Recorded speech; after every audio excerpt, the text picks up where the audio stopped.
बिहार में तीसरे चरण के मतदान से पहले सियासत अब और भी तेज हो चुकी है, जहां नेताओं के बीच जुबानी जंग भी शुरू हो गई है। अशोक चौधरी की बेटी शांभवी चौधरी और समस्तीपुर में आयोजित हुई जनसभा में चिराग पासवान अपने चाचा और चचेरे भाई पर जमकर बरस उठे और उन दोनों लोगों पर धोखा देने का आरोप लगाया।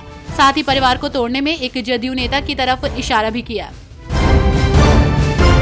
पूर्णिया लोकसभा सीट से निर्दलीय प्रत्याशी पप्पू यादव चुनाव से पहले कांग्रेस में शामिल हुए थे, जिसके बाद ही उन्होंने अपनी पार्टी का कांग्रेस में विलय भी कराया था। लेकिन अब कांग्रेस ने पप्पू यादव को लेकर आधिकारिक तौर पर अपनी प्रतिक्रिया देते हुए कहा है कि पप्पू यादव कभी कांग्रेस से जुड़े ही नहीं थे, इसलिए उन्होंने पार्टी की सदस्यता नहीं ली है। बहुजन समाज पार्टी ने उत्तर प्रदेश में लोकसभा चुनाव के लिए 6 और उम्मीदवारों की घोषणा कर दी है। बसपा ने गोंडा लोकसभा सीट से सौरभ मिश्रा और डुमरियागंज सीट से मोहम्मद नदीम मिश्रा को अपना प्रत्याशी बनाया है।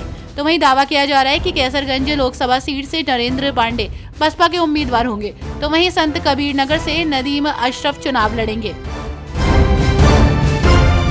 लोकसभा चुनाव के 5वें चरण के नामांकन दाखिल करने में सिर्फ एक ही दिन बाकी है, लेकिन यूपी की अमेठी और रायबरेली सीट पर कांग्रेस उम्मीदवार पर सस्पेंस जारी तो है, लेकिन कुछ समय बाद से ये सस्पेंस खत्म हो जाएगा, क्योंकि रायबरेली को गांधी परिवार का गढ़ माना जाता है। ऐसे में दावा किया जा रहा है कि इन सीटों पर आज कांग्रेस पार्टी अपने उम्मीदवारों का ऐलान कर सकती है।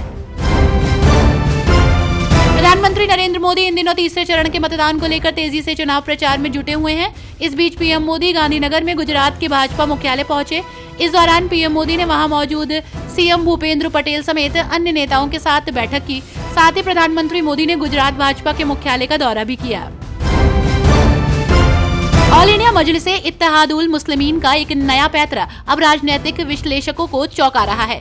जी हां, असदुद्दीन ओवैसी की पार्टी ने पहले से ही बिहार की 16 लोकसभा सीटों पर चुनाव लड़ने का दावा कर रखा है, लेकिन अब अचानक AIMIM को सुस्ती आने लगी है। तो वहीं 4 चरण की 18 सीटों पर नामांकन की प्रक्रिया भी अब खत्म हो गई है।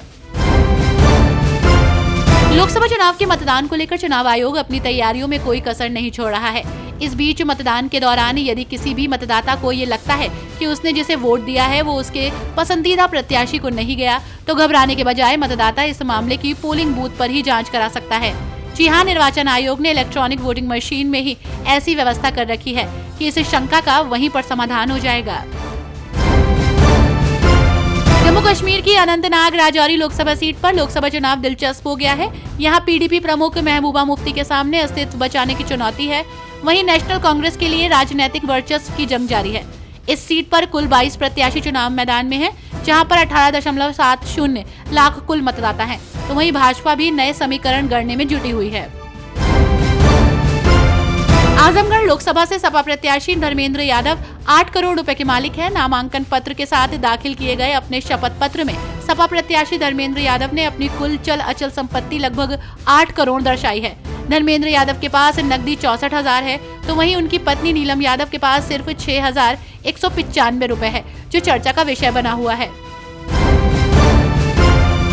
पलवल जिले में जजपा को एक बड़ा झटका लगने जा रहा है। पार्टी के महासचिव व पूर्व मंत्री हर्ष कुमार आज जजपा को अलविदा कहने वाले हैं। उन्होंने पार्टी छोड़ने का ऐलान करने के लिए आज पत्रकार वार्ता बुलाई है।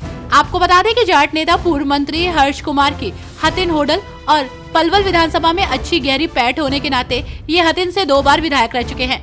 ऐसे में एक कयास लगाए जा रहे हैं कि हर्ष कुमार बहुत जल्द कांग्रेस में शामिल होंगे।